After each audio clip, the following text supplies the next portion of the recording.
দৌৰত পড়াৰ উপকাৰিতা। প্ৰিয় নবী হজৰত মুহাম্মদ সাল্লাল্লাহু আলাইহি সাল্লামে কয়, হে মোৰ উম্মতসকল, তোমালোকে মোৰ ওপৰত বেছিকৈ দৌৰত পড়া।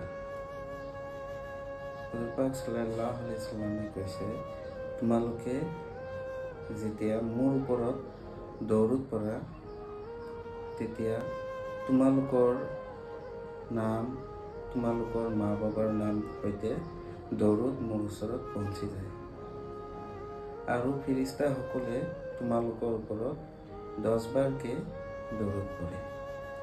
ইয়াতকে আৰু এটা গুৰুত্বপূৰ্ণ কথা, আমি যিসকলে বেছি দৌৰত পড়িম, কাল কিয়ামতৰ ময়দানত হাউছে কাউচাৰ যেতিয়া নবীজীয়ে উদ্ঘাটন কৰিব, তেওঁ আমাক দেখিয়ে ধৰিব পাৰিব।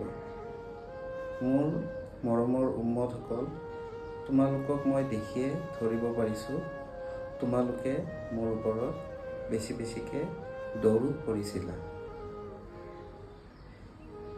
যিসকলে বেছিকৈ দৌৰত পড়িব, তেওঁলোকৰ অপৰিসীম ৰহমত আৰু ৰিজেকত বৰকত আহিব।